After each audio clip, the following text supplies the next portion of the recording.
classy. Looking live, episode 7, Mind on Matters. In the words of my homie Felix, Easy Killer. Welcome back. Hey, if you're watching on YouTube right now, make sure you subscribe, hit the like button. Hey, we're going to be talking about a lot of stuff today that is going to be very crucial to your development, man or woman. Absolutely. So if you got any comments or stuff that we might have missed on the show, drop a comment. We'll discuss it in a live after the show. And yeah, so we got to do a mental health check first. We've been skipping out on our wellness check show. Oh, no. I haven't heard a number in a minute. We definitely have. Yeah. We definitely have. So, go around the room. Dre the Peace God. My mental health this week is at a 10. You on 10? I'm on 10. Round of applause for a 10. I've been on 10, man. You know, I got the core of my family here. You know, I got my dad, I got my son. You know, my heart is full, man, so I can't complain about nothing. I think we got a special birthday shout out, too. Oh, yeah. So today is July 9th when we're recording this, even though y'all going to view it on next Thursday. So I just need to shout out my son. He's turning 13. He's in the teens now. We got a teenager, He's yo. in the teens. July 9th, so give him a happy birthday in the comments. We appreciate you. We love you guys. Yeah, that's it. Go ahead. What's your mental health, Nove? I've had a solid 8. Yeah, I've we good. had a solid 8. I'm pretty good, you know. During the week, it was, battle, like I said, with sleep and everything else. But other than that, life's good. So we got a 10. We got an 8. I'm a 7.5. All right. I'm Okay. a 7.5. No, Okay. it's still good. You Still can take good. that. 8 is like, yo, I'm good. I'm good, yeah. I ain't no 10, but 8 is like, I'm good. Yeah. It's like, you know, you have your little days where you kind of like, I ain't really feeling it today. Yeah. I've been dealing with a little bit of anxiety lately. You know what I get triggered by, yo? Social media. And that's never happened to me before, yo. I be going on like Instagram sometimes, and I be like, I'm seeing the same stuff over and over again. It's kind of like making me like question certain stuff. But overall, I'm good. I'm feeling more confident than I ever felt in my life. I'm being more active. I'm eating well. So I'm feeling good. And yeah, special shout out. So we got a teenager in the building today. So we're going to try to keep the profanity and the vulgarness down a little bit. But once my whiskey kick in, I makes no promises. I was about to say there's no guarantee. You know what I mean? No, I makes no promises. Yeah, I mean, I appreciate the concern, but let's be authentic to ourselves because he's going to hear it in his world anyway. Speaking of which, we got a teenager here. What are we talking about today, listeners? What I wish I would have known in my teens, in my 20s. Yep. Any man that's in his 30s or older probably looks back on that time in his life as probably one of the most crucial and pivotal points about where your life trajectory is going to go from that point on. A lot of us make a lot of bad choices. Some of us make some good choices. We have some bad relationships. We have some good relationships. Things come and go, but we all can agree. When you're a teenager and you in your 20s, everything seems very, very big and consequential. When you get out of that, you're able to look back and realize it really wasn't that serious. It wasn't. Yeah. So that's what we're talking about. What I wish I would have known in my teens, in my 20s. We're going to talk about finances. We're going to talk about relationships. And we're going to talk about some overall philosophies we wish people that is in that age bracket kind of take with them today to kind of give themselves a better scope and philosophy on life. All right? Exactly. So we're going to start off like this. We're going to talk about relationships. Oh, man, again? Doom. Anybody that tuned into the show probably feeling like, I thought they was getting off that. No. 2022, yo, I feel like relationships you have with people is kind of like super important. Yes. Yeah. Because it kind of shape who you are. We in a very connected society, social media and things of that nature. Yeah. When you look back on your 20s and the relationships that you kept with friends, family, girlfriends, what's your overall arcing thoughts on the people from that time? So my first thoughts is like, where are they now? Where the hell are they? Where are they now? So, we make all these acquaintances, relationships with, especially with people outside of our family, and think that they're going to last forever. We go out, we hang out, you drink, we, do all types of nonsense, right? But you be like, oh, this is my ace. This is my, this is my boy. I'm going to be with him for life. Blood brothers and all this stuff. Yo, this is my bro. But in hindsight, it's like I forgot my man's name. Yeah, exactly. Yeah. It's like, who's that dude that used to work here? Old boy from somewhere else. Yeah, right. So it changes. It changes your perception of how you see friends as you get older. So not saying that those acquaintances or that experience wasn't valuable to your upbringing, but it's just part of growing up because you got to kind of weed out the real and the fake. Yeah. Friendships wise, other than y'all, we've been together since Jesus Christ. Since Yeah. Other than that, it's like, you look back and it's just like, damn, like, time goes so fast. Like, the people that was with you that day, you look around now, it's like, I haven't seen you in that long. Like, it's weird talking to people that you used to be that close to when you haven't had that connection with. You almost feel like a stranger. Like, you really don't know how to approach them at that point because it's like so much has changed. Like, I'm not even the same person you knew. Well, yeah. So we don't speak the same language or nothing like that anymore. Anybody that's listening to this, I would say if you anywhere between the ages of like 16, 17 to maybe like 24, 25 years old, whoever you have in your friend circle, cut out like 90% of them because they're going to be around for the next 10 years. That's a whole fact. That is a fact. That person that you call your ace boon coon, like your right-hand man, or that's your main chick on the side, like your ride or die. Yeah. Oh, God. They ain't going to be around. Nope. Trust me. I got people I was cool with back then that I felt like, we tight. Like, that's my dog. I can't remember their name. All I got is like a visual, like, yeah, he was cool or she was cool. But other than that, it's like, I have no idea. John. No, you mean James? Oh yeah, James. Yeah, that's right. James. My bad. So you make friends in high school and stuff like that, or if you go to college, university, playing sports. Yep. If you're in the basketball scene, hey, you travel around the country, you might meet a lot of people. It's like people come into your life for seasons sometimes, and then once they're there, they make an impact on your life, and then they move on, and you move on, and they kind of transition you to your next relationships in your 20s. And there's nothing wrong with that. But I say all that to say this, and maybe y'all will agree too. Enjoy the company you have, enjoy relationships that you build with people, but don't put so much stock into y'all tied like at the soul, like we're hip to hip, and you think this person will never let me down or they will never betray me or something like that. It's the people that's close to you that'll wind up hurting you the most. So you have to keep people like close, but also at a certain proximity. Like, all right, I understand that what we get out of this relationship, this ain't a forever friendship. You get what I mean? So don't take stuff too seriously when stuff happens that's outside of what you think should happen. I mean, but truthfully, it's kind of hard to do, right? So you when you are meeting a person and y'all are vibing on good levels, whether it's regular friendship, like my prime example is when I first met Nove. I didn't like this dude. I hated this motherfucker. I hated this dude, bro. I was like, who is this dude? You know what I mean? He got this little cut off tees and all this stuff. Like, who's this dude? Smoking cigarettes. No bed. No, we teenagers. No curfew. Yeah, exactly. He ain't like, I was envious. It's like he had no curfew. This dude came in my house and crushed some Ritz crackers on my floor and just left. The first time he came to my house, right? Wow. First time he came to my house, he sat down on the couches. We had plastic on it. He just plops down and throws his leg up. So my mom walks in. She says hello. She walks to the kitchen. She tells me after he leave and all this stuff, don't have nobody ever come sit on my couch like that. I'm like this dude, man, you should know better. I was a horrible human being. Well, a horrible teenager. No. I can say that I was a horrible teenager. I'm sorry. You was. I apologize. But what I'm saying is like, it's kind of hard to tell because, you can have that vibe with someone, right? And you think like, oh, this is going to last forever and all that stuff. Even like when we meet, our women. and all this stuff. It's just gonna last forever. Teenage love is like one of the strongest loves. It's only when you really see or you watch that person develop, that's when things start to separate. You know what I'm saying? Like another example for me is like when I was working at the airport.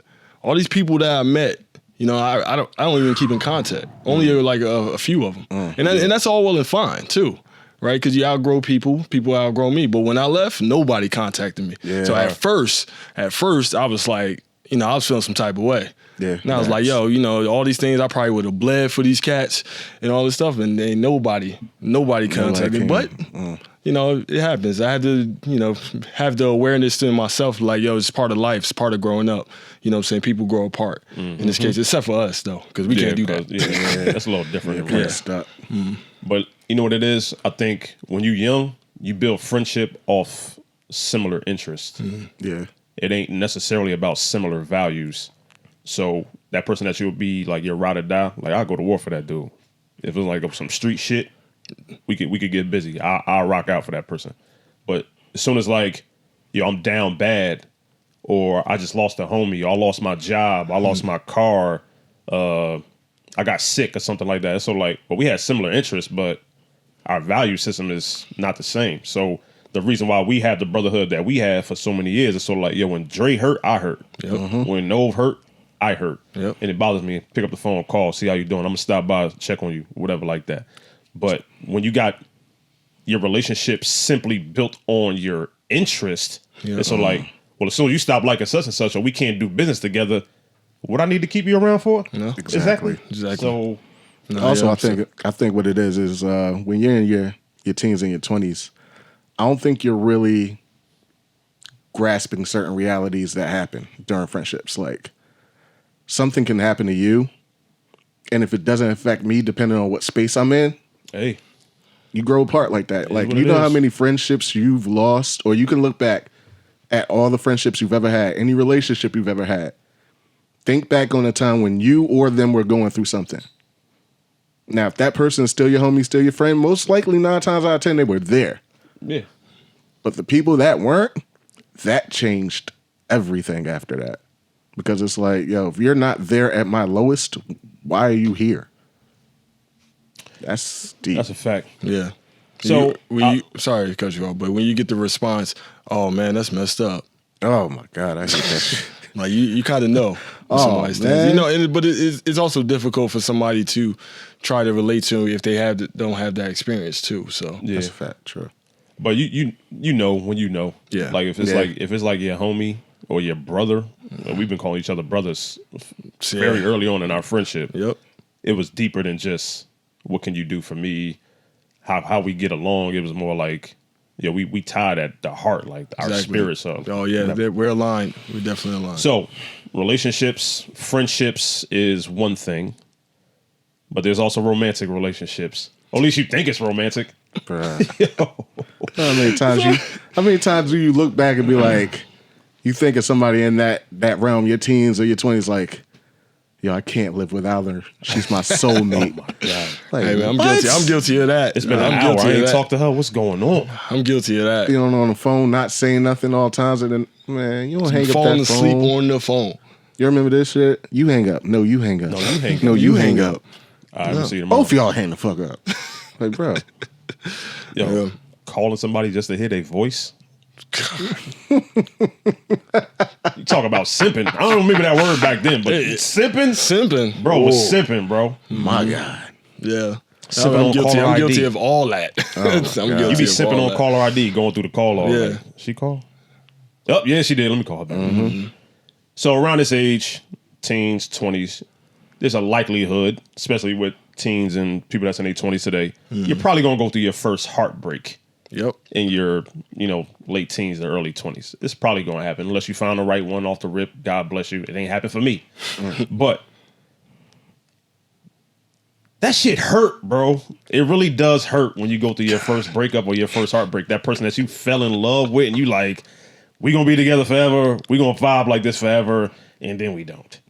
And it's like, I remember having my first heartbreak when I was 24. Yeah, I was 24 years old. Bro, she might as well have been Jesus Christ reincarnate. Couldn't do no wrong. The vibes was perfect. You talk about wanting to chill with somebody every single day or talk to them all the time. It's like, yo, I see myself in you. Like, you a part of me. You my rib, as Tyree said in Baby Boy. Oh my God. And it was like everything in that relationship. Baby back rib. And my dumb ass got broken up via AOL Instant Messenger. You had to wait a while to get that message because ain't nothing instant about instant. And it was message. a long ass text, yo. I still remember the fucking notification on them damn things.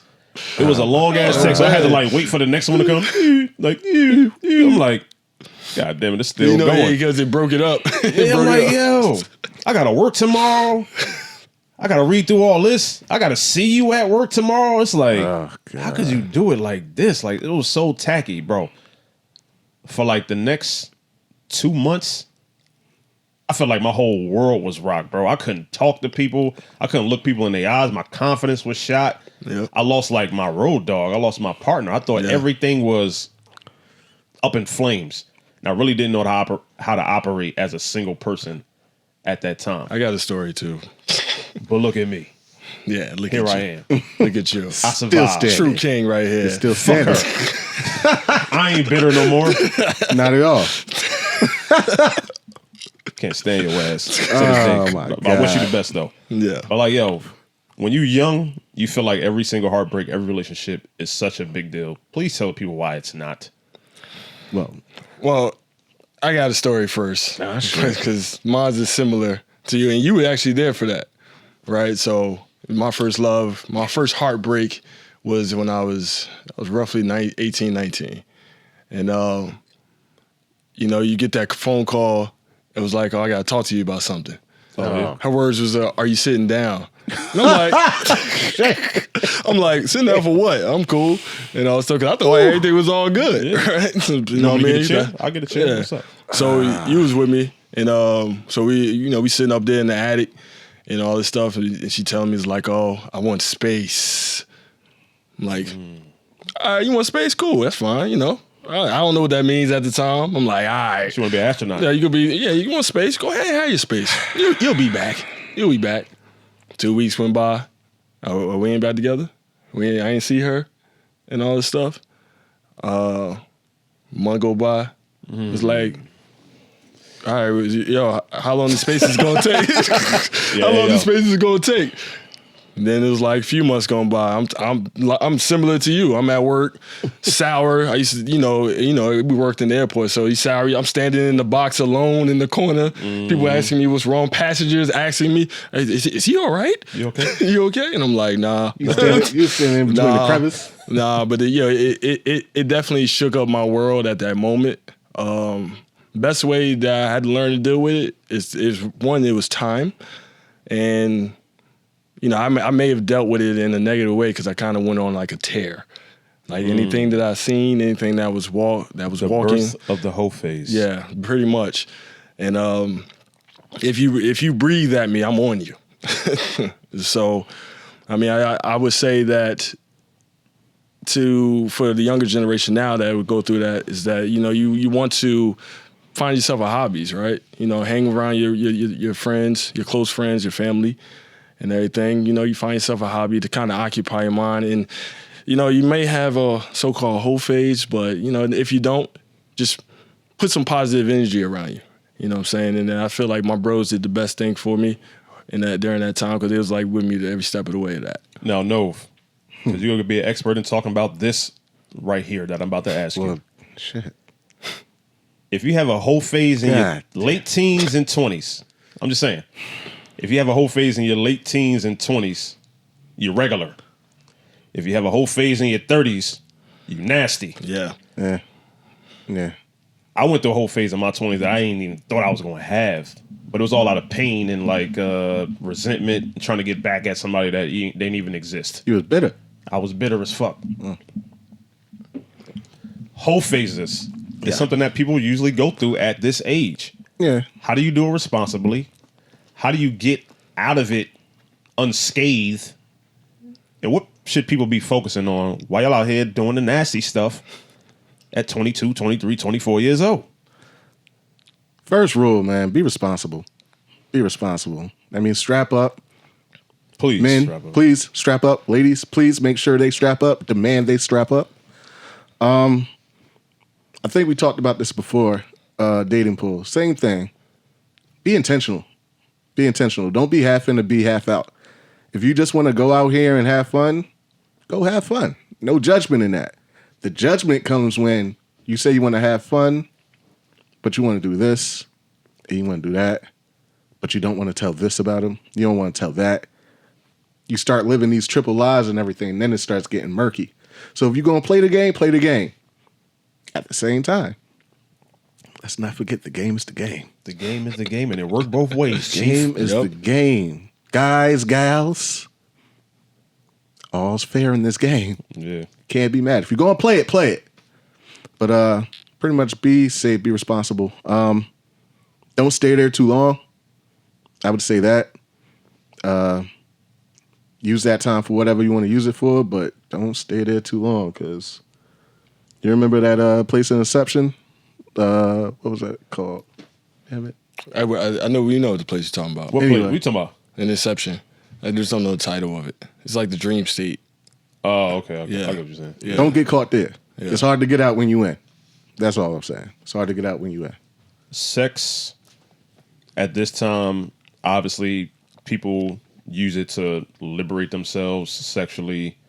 They use it to bring relationships closer at this time when you're in your late teens and early 20s. And shit, just keep it a bean. Sex is fun, especially around that time. You're full of energy. You vibrant. Your energy is good as far as like what you're giving out to the world. You got all the stamina in the world. Stamina.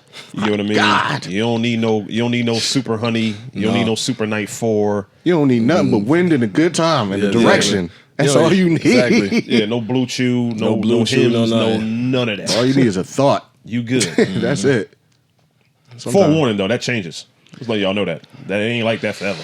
Yeah. When that beat drop, Yeah, that beat drop for real. Keep yourself stay in up. shape. Yeah, stay in shape. Stay in shape. stay in shape, Keep your pelvic floor Yeah. firm. nice. Yeah. Do your Kegels, Yeah, do your or Kegels, yeah, do that. stretch, Yeah. Limber Stretch, up. all that. drink water, Drink lots of fluids. eat fruits. Eat fruits. Eat fruits. Both. Guys, gals, eat Pineapples. fruits. Sex can be fun. Sex can be liberating. Sex can bring relationships closer at this age, but it can be very, very dangerous, like you kind of alluded to. Yeah. Pregnancy, STDs, STIs, abusive sex. There's a murky line nowadays, especially with the advent of, I won't say advent, it's been around for a while, text messages and social media, things that get taken out of context. I like this, I don't like that. Oh, I must have read your message wrong. Next thing you know, somebody getting the cops called on them because I feel like I got sexually abused because they did something to me that I told them that I didn't want to have done to me, or vice versa. I feel like sex is all those things that we just mentioned. It has its consequences, but even more important than all those things, who you have sex with. Yes. Gotta be the super most important Yes. thing on your mind when you at this age. You kind of talked about it last week as far as shooting 100 shots. Why not take the ones that you want? More important than taking the ones that you want is taking the ones that are going to. Listen to this clinical psychologist named Jordan Peterson. He put it perfectly, I feel. He has said, don't have sex with somebody who you wouldn't have a conversation with about sex. So, Man. you want to have sex and get somebody pregnant that you wouldn't talk to about having kids or parenting? You have sex with somebody that's not open to talking about having an STD or STI or having protective sex conversation? You're probably not going to want to be having sex with this person. If they don't have the same values as you as far as like what the consequences from this action could be, that's probably not somebody that you want to lay down with. I know we want to have all the casual sex after the bar, after the club, after the strip club. You want to go back to the room, go back to your crib, go back to the telly and get busy, do your ones and twos or whatever. But that one night, that one slip up can affect your life and lives of other people's tenfold. So now you 18, 19, 22, 26 years old, guess what?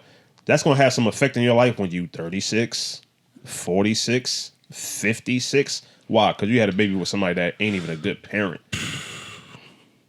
Yeah, I mean, to add to your point, that when you have sex with someone, it's that transfers of energy, right? So if that person does not have basically positive energy or good energy, that energy comes on you too, right? So if they're going through something, you could potentially be going through something, or you could wear that energy. Yeah. And again, if to the Jordan Peterson's comment, that he's kind of correct, that if you can't have a conversation about sex with that person, why have sex? But to contrast that, though, as a young teenager or early 20s man, you know what I'm saying, all you want to really do is have sex. You want to have fun. Yeah, you don't think about the consequences. You're not thinking about the consequences. Yeah, so, like, it's I speak for my own self that it was a struggle. Right? Because I'm like, especially after a heartbreak, I'm like, I want to go have fun. I want to go do this. I don't care this. I need that dopamine effect of, busting a nut. I need that. So it's like, It happens to the best. Yeah, I mean, yeah. Biology. So, but you're right though. Like, you got to be careful. You got to be careful who you lay down with. Yeah. I think that's the most important. Be careful who you lay down with. Maybe you can't have a conversation with them like that's super deep and in depth about, you want to be a father? You want to be a mother or something like that? I ain't saying all that. Yeah. But like, you would lay down in the same bed with somebody that already has bad energy just because you want to have sex with them? Yep. Or they look good. They look good. It ain't me, dog. I can't do it. Yeah. Even worse than that, it's like, you can take a couple of seconds, you know what I mean? You'd be surprised what happens after you masturbate or you bust a nut. See if you want to make that decision still. Post-nut syndrome? That's true. On top of that, going even further, stop having sex with people you don't want to be seen with in daylight. That's a man. valid Stop one. having Man, That's a valid that one. is true. You're That's a right. valid one. You're right. I would not want this to Go ahead. Go ahead. Nah, man, I'm not going. Go ahead, because we all got one. Oh, We all got my one or God. multiple. Y'all speak We for all got yourself. one or multiple. I know what Jay. I Y'all know what speak for Noah was yourself. alluding to. Nah, I'm not. I'll let you tell that story. I'm I not know going. what I'm Noah not going was to do that alluding to you. So even though we did not do the deed, but it was one time that somebody was trying to get at me, and they basically followed me home.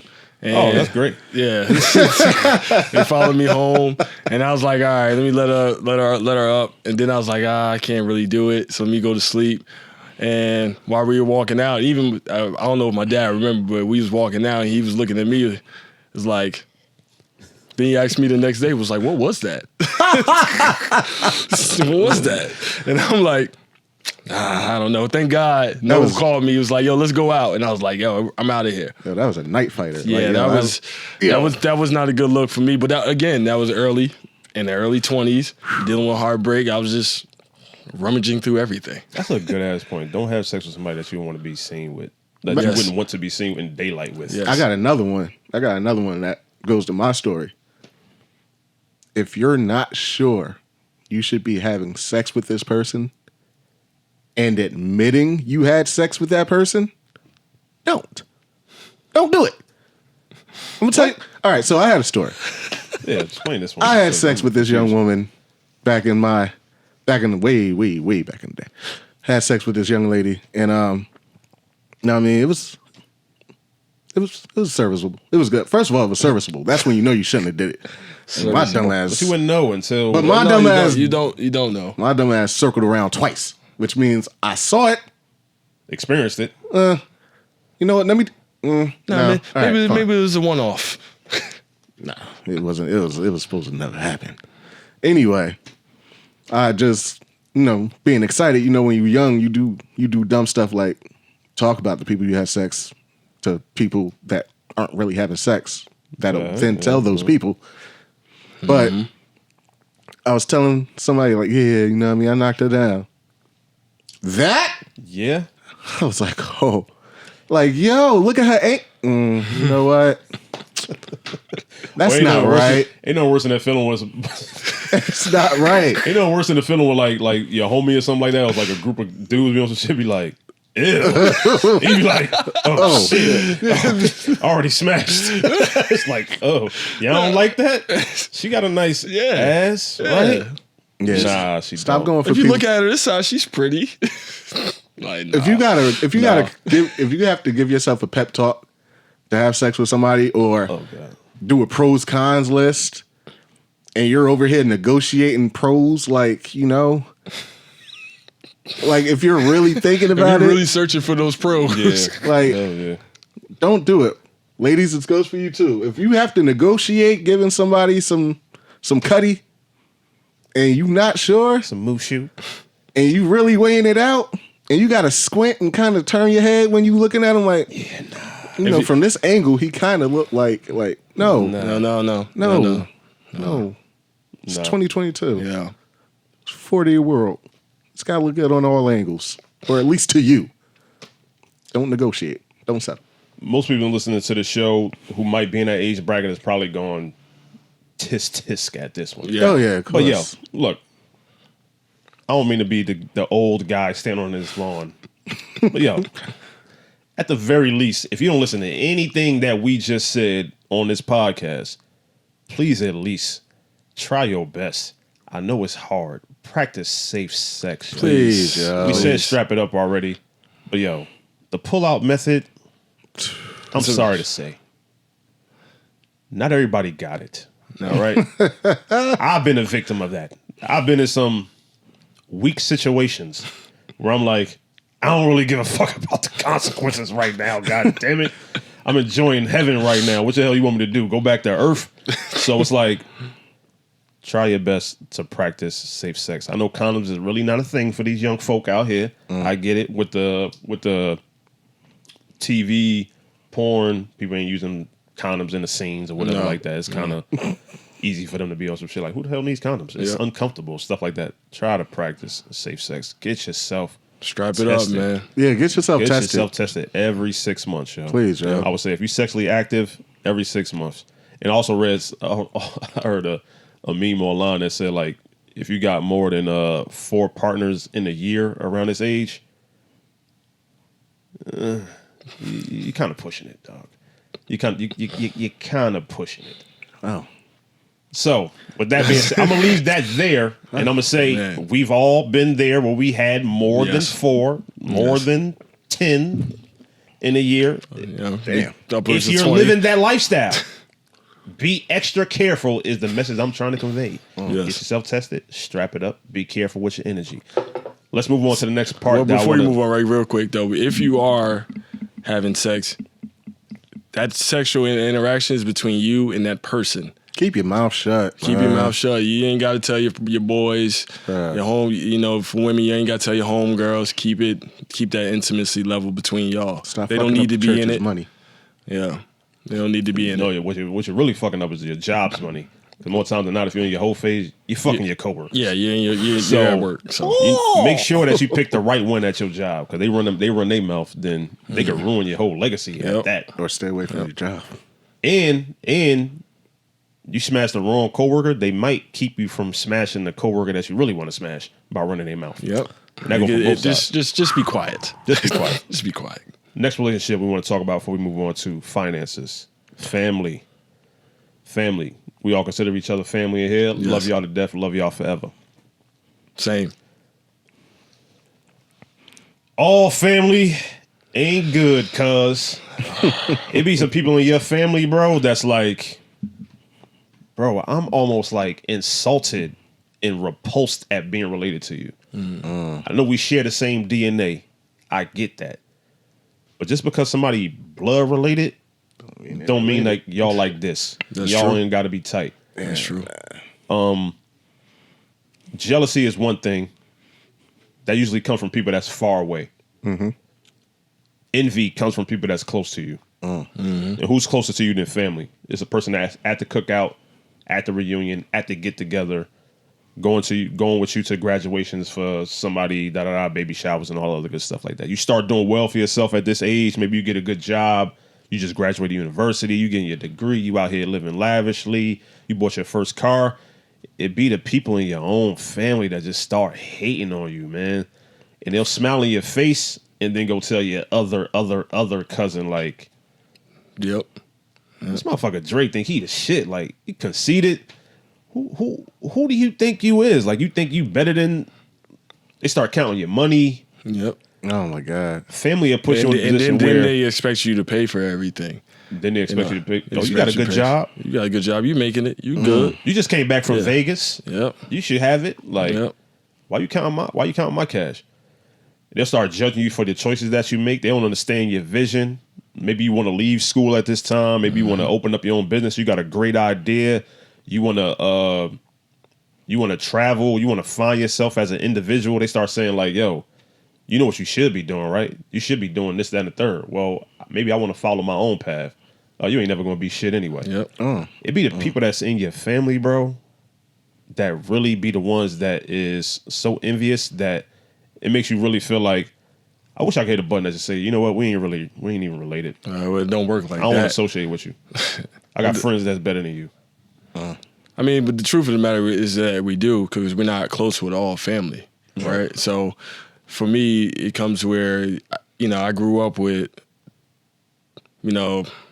cousins on my mother's side and then cousins on my dad's side and everything. So as time went on and after my mother passed away, I still was close to those cousins, but we kind of grew apart a little bit and everything. So I do my best to keep in touch, but at the same time, it's like, are they reaching out to me as much and everything? And I know if they listen to the show, they're going to be like, oh, yeah, maybe we should reach out to Dre now. But hey, by all means, I still accept y'all and I still love y'all. But it did kind of hurt and everything. So it's like, one of my cousins, y'all know him, like we was like tight. We 3 weeks apart and everything. And then, he said some words about me to other people and they got back to me. I'm like, yeah, why are you talking about me like this? I'm your family. For one, why are you not talking to me? Right. And everything. So, I get what you mean. So, it's that word, that blood is thicker than water. It's not always the case. It ain't always the case. It ain't always the case. Rarely is the case, actually. To be quite honest with you. Yeah. Family's tricky. It's even trickier when you don't really talk to certain members of your family all like that. So what'll happen is they're stuck with the image they had of you last. And if you're a grown man, 30 plus, and the last time they had a conversation with you was probably when you were 20 plus, 18, teen something. It's kind of hard to fill that gap with, how's school? You got a girlfriend? Are you married? What? Like, you know nothing about me. I hope you're not out there smoking and drinking. Newsflash, I am. Yeah. Yep. It's great. Yep. Sure enough. But it's just like, family's always going to be family, but at the same time, it's like, I feel like your friends are more important somewhat because you choose them. You select them to be a part of your circle. You had a say-so. So I think, to me, sometimes, like, it's even worse sometimes. Like, if a friend scars me worse than a family member I hardly speak to, I think I would take the friend a lot more seriously because it's like, yo, I put you on the team, bro. Like, yeah, you brought them in the tribe. I can see why you might feel that way. See, like, this is the part that hurt from, like, my personal experience. You choose your friends, and your friends usually there with you if they're a good friend. They're with you through thick and thin. When it comes to family, they will pass judgment on you. And because they're family, it hurts even more. So even if, like, you might take it in stride, like, that's all right. If you feel that way, that's cool. But, like, when you really sit down, at least for me, when you sit down and, like, lay your head on your pillow at night, you really think, like, God damn, that's supposed to be like my cousin. That's supposed to be my sister. That's my aunt. And they like passing judgment on you like, oh, you ain't never gonna be shit. I don't know why you going to college. You ain't smart enough. It's like, how could you say that? All right, it's all right that you feel that way, but that shit fucking hurts, yo. Yeah. It's like, you entitled to your opinion. I'm gonna succeed regardless of your opinion. Don't worry about it. But like, you got the same last name as me.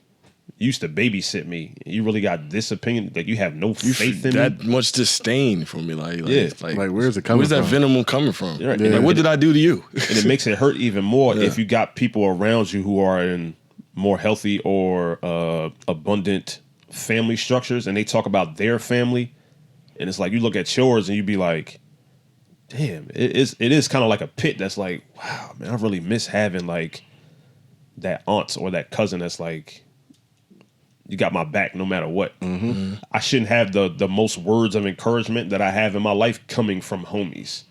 I shouldn't have people that show up for an event or a football game or a basketball game or a celebration of my accolades be the majority of people in the audience be homies, classmates, and not families, and only a couple of people that's from my family actually come. That sucks. Yeah. It hurts. So one caveat to that though is like, how many times do we often look at ourselves of why that relationship may be like that, or how can ourselves be better? To what can we do to be better to make that relationship better? I mean, yeah, that's a valid point. That's a valid point. But I mean, we all in our mid to late 30s now. Yeah. And you kind of look at the younger people that's in your family, and you kind of understand why maybe they don't reach out to you as much, or you might be, they look at you like, well, you 2 generations from me. Like I understand that. So it makes you kind of think back when you were younger. I'm strictly kind of talking about like elders. I ain't talking about like your peers. I got you. So like, why the hell would you hate on me? Like, you 51 years old. I'm 18. You talking about I ain't got no future in my like? You really judging me like anything I could possibly turn my life around or be a benefit? Like, you already got it in your head like, oh, you ain't gonna be nothing. You ain't gonna be shit. That stuff hurts. It's like, how as an adult does that come out of your mouth? That part I don't understand. But we got plenty of adults that are not mature. Emotionally, mentally, and everything. So they have grown up with venomous ways and been okay in their life to their standard.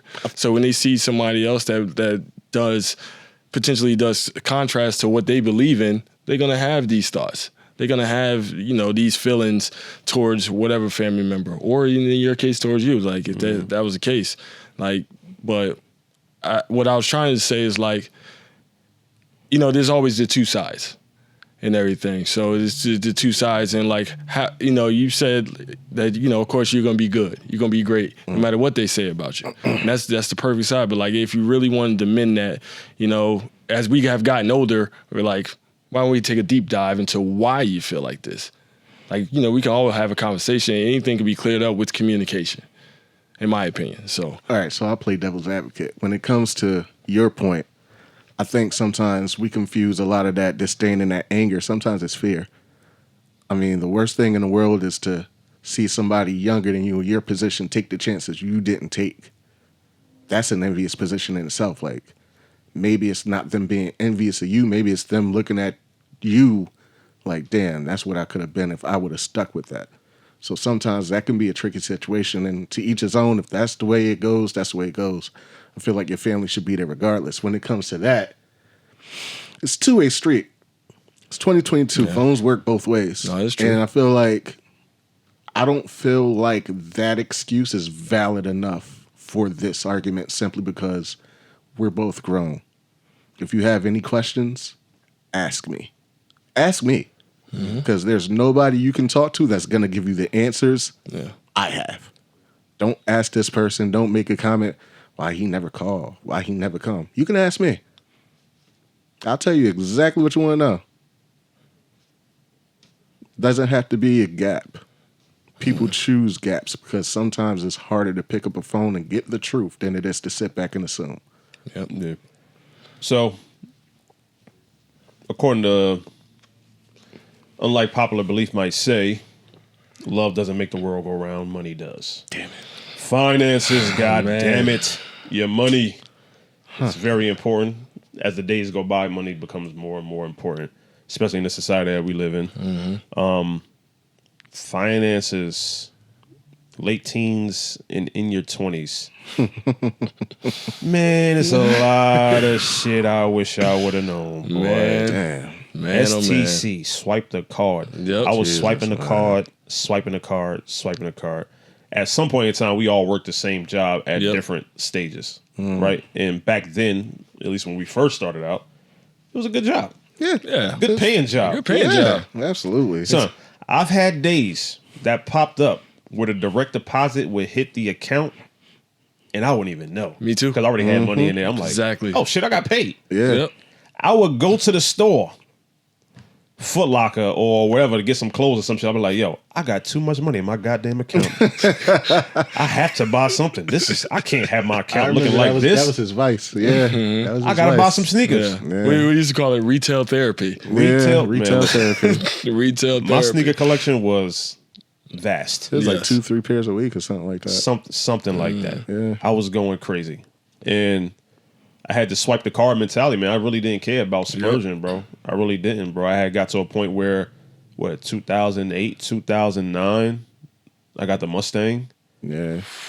You couldn't tell me shit. Yeah. I thought I was the head of a rock band or something like that. Yep.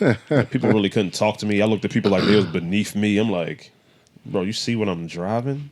You see what I have on my feet? Look at me. I thought I was doing something. Yep. But like, Yep. I don't have one single dollar saved from that time. Not one, bro. I think we're all like in this. I think we all can agree. We all Oh can yeah. say. Oh yeah. Oh yeah. What we wish we would have known about finances at that time. For me, I definitely would have saved more. Obviously, I definitely wouldn't have splurged as much. But if I did, I would have spent it on more worthwhile experiences. Yes. And not necessarily like retail therapy. The shirt makes me feel good when I wear it. But maybe the trip to France or maybe the trip to Japan or Egypt, maybe that would have been a little bit more worthwhile. I wish I would have spent my money on things that would have been more life-altering events. Yeah. I wish I would have gave more. I wish I would have found a charity or something locally that I believed in that I would say, you know what? Anytime we in Irvington, New Jersey, and we go past the Little League, the Little League broke. The Little League is defunct. There is no more Little League baseball in Irvington, New Jersey.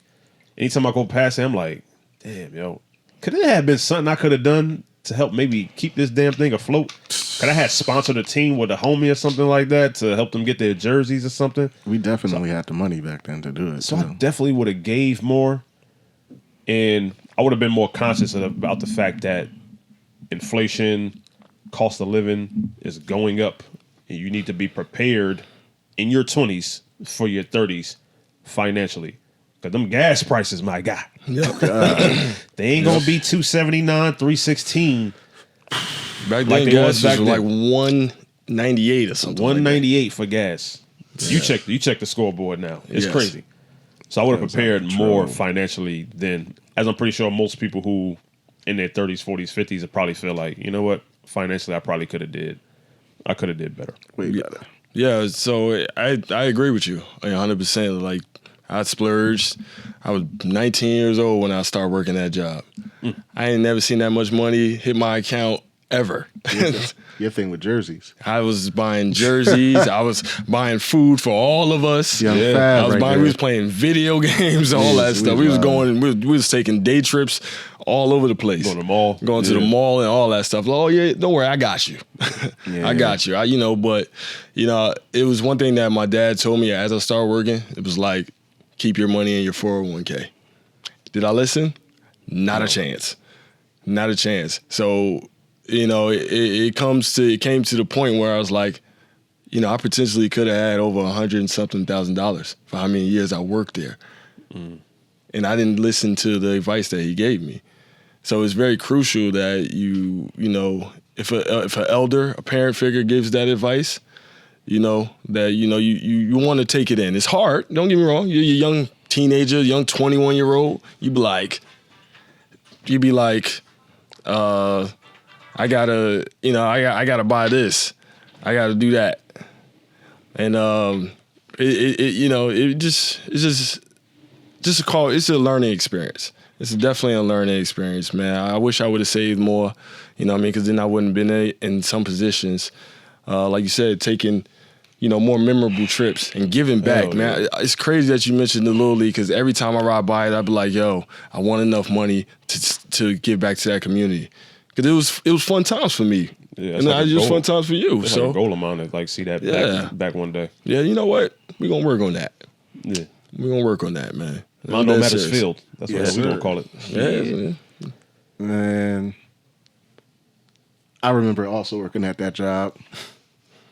Tech, liquor, food, dates. That's where most of it went.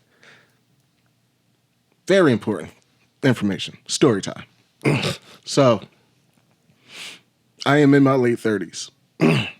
Had I been financially responsible at this very time, I would have been in a position to probably collect 3 pensions by the time I'm 65, give or take. Because I was at one job for 11 years, another job for 10. So yeah, all that's gone. Say this. Just because you want something doesn't mean you need it then. Mm-hmm. Save for a rainy day. Stay the course. If it's meant for you, you'll have it. Yeah. No need to rush anything. Yep. Don't pull out your money for your savings and later on in life where you can enjoy it because you want something now or you feel you need something now. Don't do that. One single regret, that would be that. Yeah. Because the amount of money, yeah, we got to move on. And best believe that you're going to have rainy days. It's rainy days is coming. Yeah, rainy days. Nobody lives a perfect life. Nobody lives you're going to have some trouble. And there's no forecast for it. Yeah. That rainy day going to come, you're going to be on some shit. Oh, shit. I did not see this expense coming. You know what's funny? Whenever you think you have too much money, your car will start talking to you like, hey, Yep. guess what's wrong with me? Yeah. Guess how much this going to cost? Take this check engine light with you. How about that? There you go. Like, yo, Your brakes is fucked. Yeah. brakes start being like, But the splurging be like this. This shit break down. I just buy a new car. Yep. I just buy another one. I get another one. I go to the next car. I'm good. yeah, I did that. This money ain't gonna stop. I'm gonna keep getting this money. We But going then the money there's train. something called credit score, Yeah. Ooh. which in today's world is actually more valuable than that physical dollar. Yes. So you got to keep your credit score Yes. high. I will also say, in regards to finances, make sure you invest in yourself as well. Not only the trips that you take into kind of like make yourself a more well-rounded human being and expose yourself to different cultures and stuff like that. Yeah. But spend money on yourself as far as like getting skills. There's so many opportunities that even we didn't have back in the day where you could just go online and take a master class or take a skill class Yep. and learn how to be, I don't know, man. You could take a class to be a chef. Top ramen chef. You can learn to be a graphic designer online. Yep. Real Photography. estate, all that stuff. Yeah, Like, real estate. You can do. You could get rich in your living room. The Bitcoin, people taking advantage of NFTs and stuff. Invest in your future. Take advantage of opportunities that we didn't have, and just don't be spending your money at White Castles, Burger King, Dave and Buster's, gracious, man. Joe's Crab Shack, and trips to Atlantic City. Yeah. Every month or whatever. I would say when it comes to money as well, everything that you do in your late teens and 20s has a multiplier on the dollar. Yeah. So I would say like, yo, let's go with the best case scenario. Let's say you a 22, 23, 24-year-old and you super disciplined with your money. And I'm thinking like, yo, you being a fucking tight ass. Yo, we trying to go out, have a good time on the night. You gonna spend like $200-$300. It is what it is. Let's go have some fun. If you be like, nah, I'm gonna stay in the crib. I'm gonna keep that money in my savings account. By the time you 36, 37, 40, that $200 is almost like $2,000, $4,000. Yep. Why? The power of the dollar kind of multiplies itself over time, but you might be using that money towards saving towards something else. So all the time that you didn't go out and you showed discipline was time that went into your savings account. Guess what? By the time you're 26 years old, while your friends out here talking about how expensive the apartments is out here, you dropping the down payment on your crib. Yeah. You paid your car off, or you bought your car all cash. You got a Roth IRA that's multiplying your money, or you got a traditional IRA, or you're investing in life insurance. All the discipline that you show now, if you listen to the show, at that age, make sure you like, comment, and subscribe. Exactly. Everything that you're doing now, as far as discipline is concerned, is going to be a multiplier for you later. Your money will start to multiply. We got a coworker at our job now that we work at, George. He's what, 25? 24, 25. 24, 25 years old. What he got? 3 houses or 3 rental properties. Man. Got a whole bunch of side businesses. TikTok account that's doing well. Probably going to get paid off that eventually through ads. Doing very well for himself. What the fuck was I doing at 24 years old? Partying. Spending money on food. Dunks, Chinese. So, you know what's crazy though? Because somewhat it's culturally too. You know what I'm saying? Like, just stay with me for a sec, because we are not taught to, we're not taught usually better because sometimes our parents didn't know better.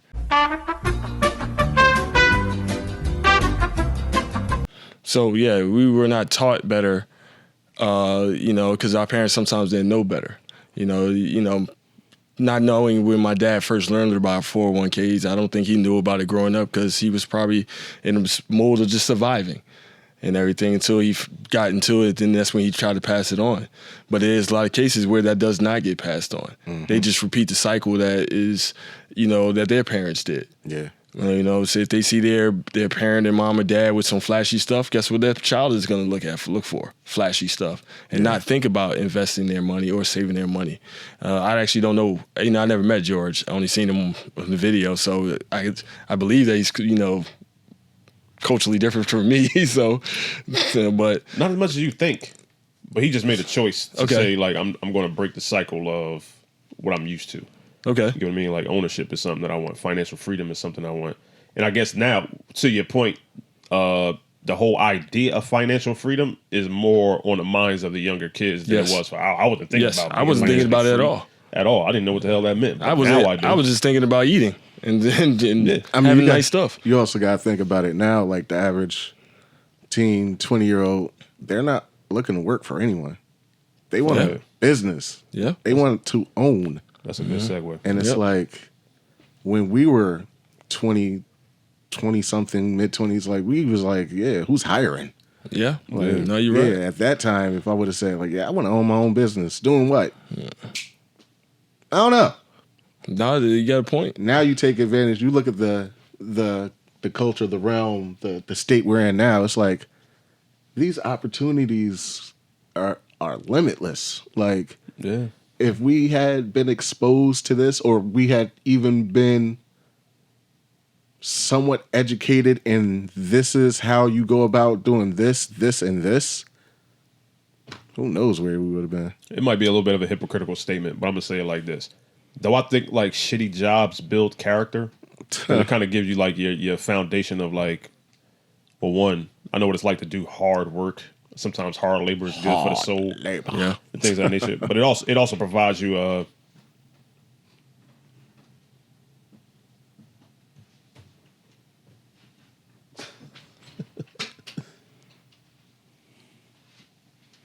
shitty jobs also provide you somewhat of a checkpoint, maybe more like a mental reminder. I don't ever want to work for Kmart again.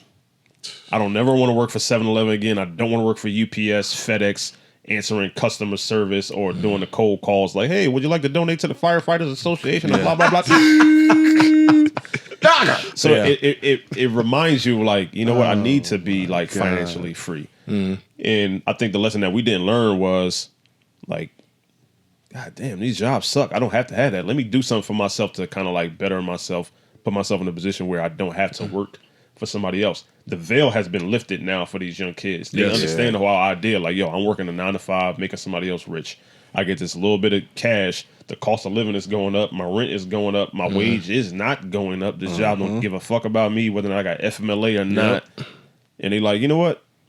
Fuck this job. Yeah. It builds character, but at the same time, it's destroying my soul at the end of the day. So sort of like, you know what?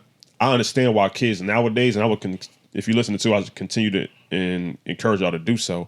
You see a lot of kids jumping from job to job to job until they eventually get to their feet underneath them, where they be like, you know what, I could go into business for myself. Because I'm not going to get a raise at this job, so I'm going to go fill out for another job that pay more. There's no growth for them. And then once I get to a certain cap there, I'm going to go to another job that pay more. Y'all not going to elevate me, I'm going to elevate myself. So I totally get that. But what I would say as a caveat to that, which may sound hypocritical, I see a lot of people that's young nowadays feeling a certain type of way about having certain type of jobs. And I'll probably say, get that shit out your system. Sometimes having a good, hardworking, blue-collar job builds your character. Yep. It doesn't make you a bad person. Maybe you won't be a social media influencer. But at the same time, if you're in a position, especially if you're young and you had kids, you could take care of your family. There's something noble in being able to bring home a paycheck and take care of your family and take care of yourself and build for your future. Mm-hmm. So do not feel a certain type of way about the fact that you have an employer if that is the first step in you being financially free or an entrepreneur or something like that. Don't take it no type of way. If you got to endure a hard-working job to reach your passion, so be it. That's only for that moment in your life. You know what I'm saying? As Jay said, that, take your steps. That's only the first one. Right. I think the biggest thing for me now is, like you alluded to, certain jobs they don't want. And I understand it. Like, I mean, I remember being 18, 20. Nobody wants to work at McDonald's. That's not your dream job. Domino's. Nobody wants to. Nobody cares if you want fries with that. But if you have to do it, do it. But the other part of that is like, if you want what you want, then work hard for it. There's this cloud that there's this sense of entitlement. Like, it should be given to you because I deserve it. Yeah. Deserve ain't never earned nothing. No. Yeah, Hard work. Put the work in. If you want that, if you want your business, if that's what you truly want, you're going to have to work way harder than a 9 to 5. Sorry. In order to get those vacations and everything you want, that's an 80-hour a week job, buddy. Exactly. And 40 plus, not 80. I say 80. Just You gonna be working 80 hours a week? You're gonna be working the 9 to 5 and then working the 5 to 9. Exactly. Yeah, I guess. Yeah. Simple as that. You're not like, oh yeah, I want a job where I can make my own schedule. Yeah, in the beginning, you know what that means, right? There's no sleep. Yeah. There's no sleep. I saw this clip. I think Steve Harvey said it. My bad, Steve Harvey. I think he said no successful person gets 8 hours of sleep a day. Probably not. And I had to really think about that. And I really had to really think about it. Like, yeah, I can see that. Like, that's way too much sleep. I can't remember the last time I got 8. Now I chill on about 4 or 5, maybe. If that, good day. So that's a perfect segue. That's a perfect segue into philosophies. Yes. That's a good one right there. Sleep is overrated, bro. I spend a lot of time so crucially trying to get 6 to 8 hours of sleep. It's like, man, it's bedtime. I gotta go. I gotta get my sleep. I missed out on so much stuff that I could have been doing or hustling. And it's like, you know what? Why the hell did I rested a lot. If I wasn't asleep, I was resting. So, if I wasn't asleep, I was playing video games. If I wasn't asleep, I was sitting on the phone talking to somebody for 3.5 hours. Like, what the hell was I doing with my time? And 2.5 hours, you just asking what you doing. Yeah, you still awake. But there's a fine line of sleeping too much and sleeping enough. You still need to rest. Your brain needs to recover. Yeah, for sure. Yeah. Your body needs to recover so you can have that output of production that you're trying to achieve. Yeah. So, I think 6 to 8 hours is probably adequate. Now, if you're sleeping more than that, yeah, well, if you're sleeping more than that, you're just sleeping more than that, then probably that's going to be. But that's what I'm saying. Well, I would say this though. I would say getting adequate amount of sleep is cool. I'm not sure what the science says about 8 hours being so important. I think I read something that says something like 5 to 6 hours. Yeah, it's like 6 to 7 or something like that. It's pretty good and pretty decent. But I will say this though. I have been in situations, especially doing this podcast, playing football, also studying to learn how to be a graphic designer, and also doing photography, where my brain is on such an overload for knowledge and bettering myself. My vision of the future is so pinpoint and acute that it's like sleep is secondary. I'm focused on the grind right now. And I know grind is, you kind of grind yourself down a little bit. But at the same time, when you got the Mamba mentality, and it's sort of like, you know what, my competitor might be up right now learning something or doing something or training, and they're getting something done, and they might be better than me tomorrow. you almost get kind of consumed by the fact that, you know what? Hopefully I live a long life. I could sleep later. I'm gonna sacrifice my sleep right now. I'm gonna sacrifice my rest right now so I can become a better me tomorrow. And I don't see any problem with sacrificing rest for greatness. If that's in your trajectory. Yeah. I see it. I see what you're talking about, and I agree to an extent. I believe there's an unhealthy consumption when you get to that point. It's like, yeah, there's a point that you have to reach where it's like you need your grind and your hustle to match your ambition. At the same time, remember the car doesn't run without the engine. So as much as you want to put in, you have to rest. Maybe not sleep forever, but rest. You got to recharge. And another thing I would say on top of rest, make sure you have balance. I never realized until this age how important balance truly is. Like, as much as you want to grind and as much as you have a goal and as much as you want to go, and all you see is the finish line, all you see is the finish line, all you see is the finish line. Don't be afraid to take a look at the scenery. Enjoy this moment while you're here. Be present. Because the one thing you're going to regret when you hit that goal, I didn't even enjoy the process getting here. I would say this, though I agree that it's a fine balance that you got to find, and it's all individual, right? If I told you right now, you could give me $150,000, and I'll allow you to go back to being 22 years old, would you do it? With the knowledge that we have had, with the knowledge that you have now, now, everything that you know now, so you get to go back. So to the scenario is that $150,000. No, you give me $150,000, and you get to go back to be 22 years old with all the knowledge and tools that you have right now in your brain. So we have to give you, and I still go back in time. You give me the money. Yes, I send you back to 2008. That's no 2000. What? I send you back to 2002. I'm like, no, I'm not giving them that. No, no. 2002. Hold on, that's not 2002. I wouldn't be 22 years old, but it'd be 2004. Give you an example. Nevertheless, no, I wouldn't give you that. Are y'all out your fucking mind? You would do that? Time? I get to pay for time with the knowledge that I have now. I'm gonna make the $150,000 back a couple of times. With the knowledge that I have now. So is God. On real estate, on relationships that got wasted, on money that I splurged away. We're also talking about going back in time. You're leaving your present self right now, right? Yes. So you're leaving everything you built that and gotten to this point. No. Yes. No. I'm going back. So you would go back in time, potentially so-called to change your outcome, but you also don't know what trials and tribulations is going to come from that. You know, what other things that may prevent you from being the person that you say you want to be and everything. So no, I would not go back in time. Even with you having all the knowledge that you have attained, it's like, okay, I can invest into Apple now. Yeah, I might become a millionaire, but next thing you know, you don't have a wife. You don't have your son and anything. Mm-hmm. Our friendship may have been altered and all this stuff. It's those things that come, you know, as I said, it's that balance of everything. So I see with the whole being grateful for what you got and realizing what you have to lose. All right, maybe you don't run into the same people. Maybe you don't run into the same relationships. But I'm also looking at the other side of all the stuff that you stressed about when you was 18, 19, 22 years old that you have a better perspective on now. You might have fostered better relationships.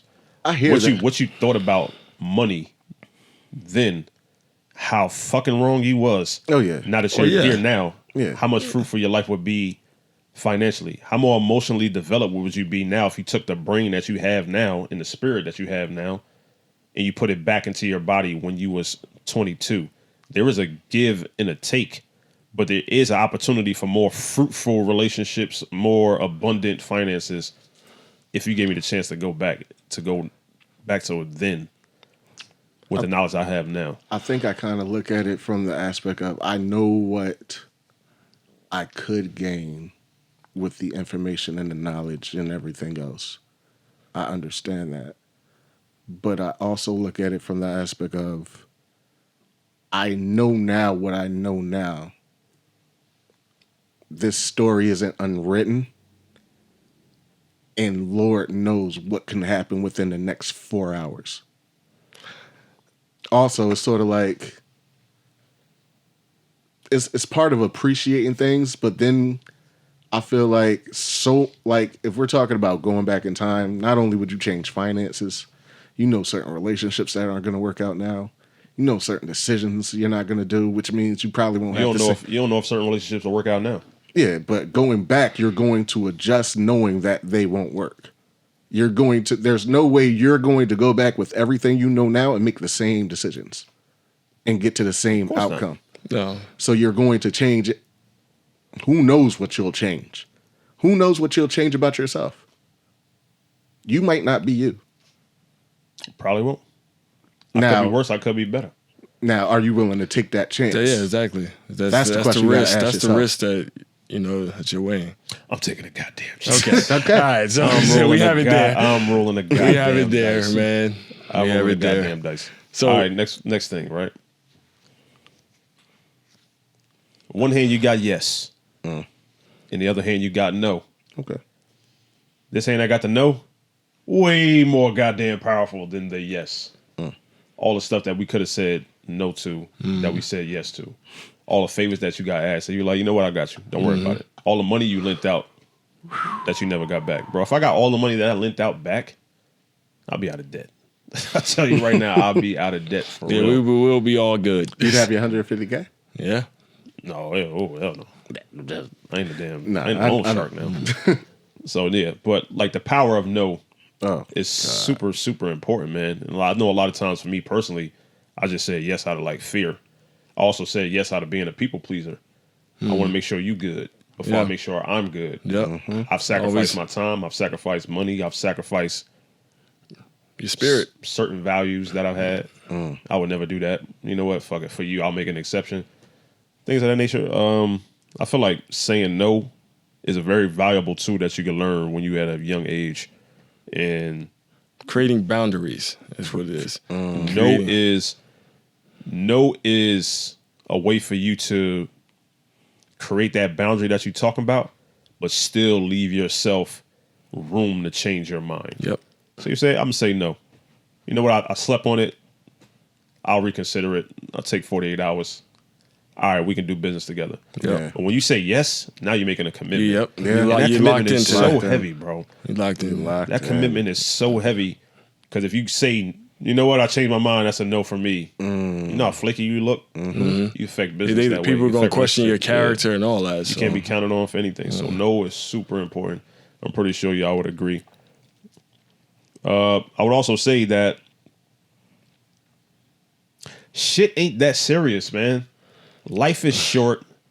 We put a lot of weight on stuff that we thought was important at that time. Relationships, where you at in life. the material that you material had. things. Sadly, if you look at the cause of death, people that age, say 18, let's say 16 to 30, the leading cause is accidents. Stuff happens, unfortunate car accidents, things of that nature. But the second is suicide. And a lot of that comes from people feeling like they should be at a certain point in their life, or they put so much stock into that girlfriend or that boyfriend, or they feel like they might be a failure to their parents because they didn't get the job at Chase Manhattan. And you get all this weight on you that you feel like you can't handle, and you say, you know what, I feel like the best course of action for me was to be like, I'll dump all this weight off just by I don't need to be here. it'd don't be wanna simpler be if here. I wasn't around. Yeah. I'd be less of a burden on you if I wasn't here. Yep. Ain't nothing. It's not one single thing from my 20s that I still hold on to this day as far as like, damn, I wish I would have did that. And it affects me so much that it affects my soul where I would want to like it doesn't affect my happiness. There's nothing in my 20s that happened or in my teens that affects my happiness today. Yeah. That issue that you think is a big deal, It really probably not, bro. isn't a big deal, but it also takes person to have an understanding of that, right? So when you're in it, you can't see it. And I personally attest to this, right? So when you're standing in it, you see all that darkness, you see those clouds and all that stuff. Only thing you think of is like, all right, I need to get out of here. I don't want to be here. So let me take myself out, or attempt to take myself out, right? But you gotta reinforce yourself with those positive relationships that you do have, whether it be with family members, friends, and know that you have a higher calling, a higher purpose to be here.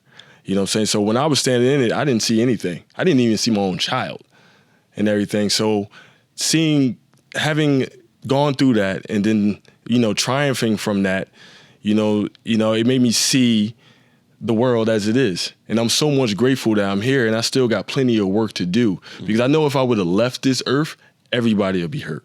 Everybody. You know what I'm saying? Especially in that manner. Yeah. You know what I'm saying? So, we speak to anybody, and I just had a conversation with somebody. You speak to anybody that has, had those thoughts or even attempted those thoughts. Know that you have positive people around you. You have a purpose. You have a bigger, and nobody's words or anything that has happened to you can take you out. Don't allow that. Right. And if you having issues, reach out to us. Reach out to me. Reach out to me. And I'll talk you off that ledge. I'll talk you from that knife. I promise you that. That was pretty heavy. That was good. Straight to Peace got on Instagram, guys. Reach out. Yeah. That was pretty heavy, man. You kind of alluded to it. No, speak on it. Fuck people's opinions. Bro, I'm the spokesperson, chairman of the board when it comes to that. Like, and it took me so long to get there. I was so afraid of going against the grain. I was always like, yeah, okay.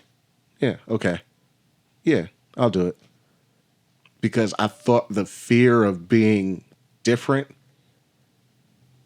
was more than I could take. But then you just get tired of pleasing everybody.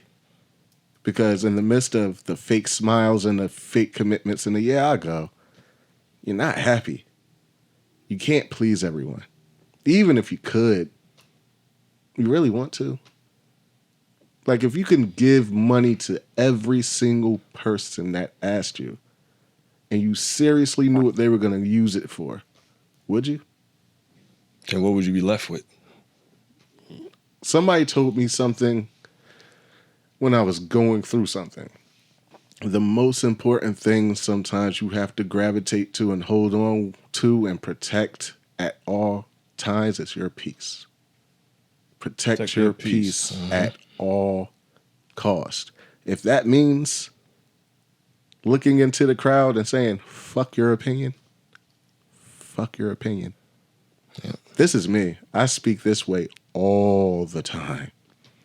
There's no filter. There's no gap. Why? I know exactly who I am. I don't need opinions. I don't need praise. I don't need congratulations. That's cute.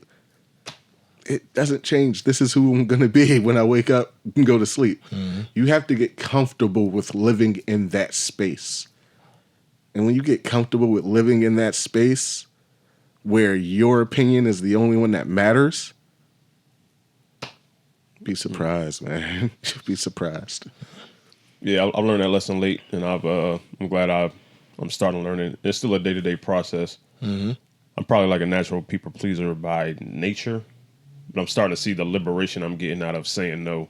Yes. It's so free. I'm putting me first. Yep. I love me more than I love you. I know how that sounds, but that's real. Mm-hmm. No, it's real. And you're supposed to. Like really. I say, you got to put the mask on your face first before you can put the mask on the child when the plane going down. You get what I mean? So you got to take care of yourself first, so you can't take care of anybody else. Mm-hmm. So I would say my last thing for me, and y'all can speak on it too, is I'm glad I was blessed with this one thing, even in a young age, because I had some stuff happen to me in my teenage year that was like very traumatic, and it gave me a very mature outlook on life. Be fucking grateful for what you have. Yeah. Yo, there is always somebody out there doing worse off than you are. That's 100% fact. There is thousands, maybe millions of people that would trade places with you right now. In a heartbeat. That food that you complain about, somebody will take it. That apartment that you're living in, somebody will take it. That job that you complain about, somebody will take that shit in a heartbeat. The health that you're in, somebody will take that. The time that you're wasting, somebody will take that from you as well. Make better use of it. Be grateful for what you have, and if you got good people around you, brothers, sisters, family members, be grateful for them. Yeah, because good people, bro, is hard to find. It's rare. Yeah, and it's hard to keep too. It's really rare.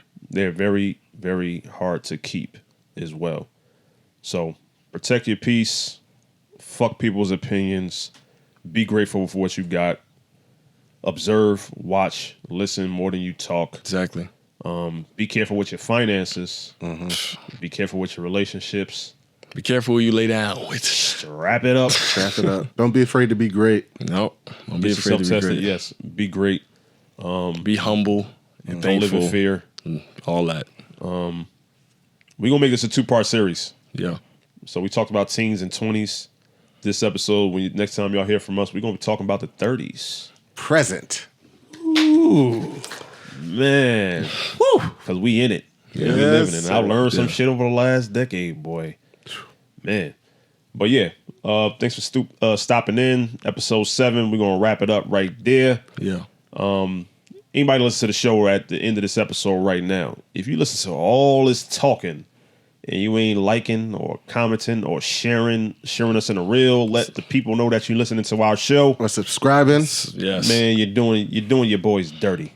That's the only reason why we ain't got a record deal to Def Jam right now. I want to go to Death Row. Snoop got this joint, man. Or Death Row. I already got a Death shirt, Row, baby. Holla at us. You would want to go to Death Row, wouldn't you? I would.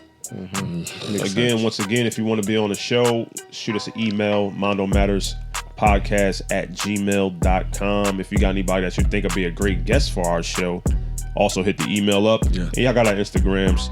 And we got a spot on the couch right there for you. We're willing to talk to we anybody. can make some more room for a nice panel. Yes. Please don't be afraid to follow at Mind on Matters, at Dre the Peace God, at J Optics, at Nova 456. Please. Not begging, but please. We ain't begging, but please. Please. Baby, Please. All right, we out. Episode 7. Later. Peace. Good job. Need a shot. Thankfully, Good job. got one. Because Dre the Peace God was sober as a priest.